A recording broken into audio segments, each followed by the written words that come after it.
כאן סרטון חדש, והיום נעשה סיבוב בייס בסטיל הבריינרוט. אז יאללה, בואו נתחיל. לפני הסרטון אני רוצה להגיד שיש לי חולצה ב5 רובקס. אם תיכנסו לסקין שלי אתם תראו אותה, אבל זה לא כזה משנה. בואו נעשה את הסיבוב בייס. יאללה, קודם כל יש לי פה את זה בשביל הריבר. אני יודע, כרגע כל הדברים פה גרועים,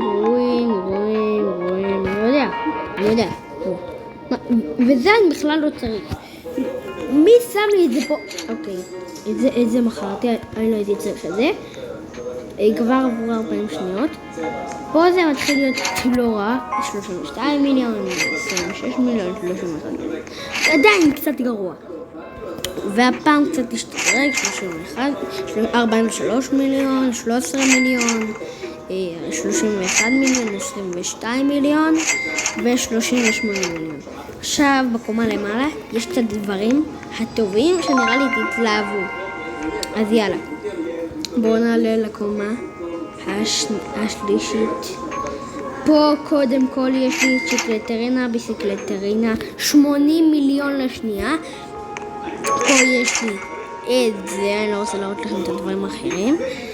98 מיליון, אני יודע, כמעט 100 מיליון. פה יש לנו 182 מיליון. ועכשיו הגענו לדבר הכי טוב בבייס שלי, שזה קפת 385 מיליון לשנייה. ופה יש לנו גם אומברלו, כאילו כזה, 107 מיליון.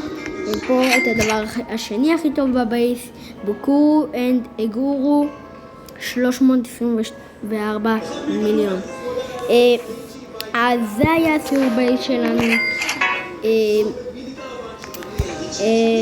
תדרגו אותו בתגובות, ויאללה, ביי. ותקנו את החולצה. רגע אני מראה לכם מה שמשתמש שלי בשביל שתראו איך לקנות את החולצה. היא עולה רק 5 רובקס. אני יודע שזה לא כזה קשור, אבל רק רציתי לשתף. זה השם משתמש שלי. תעצרו הכל, תכתבו את השם משתמש, תיכנסו לסקין שלי ואתם תראו את החולצה, רק 5 רובקס. תקנו אותה ויאללה, ביי, בום.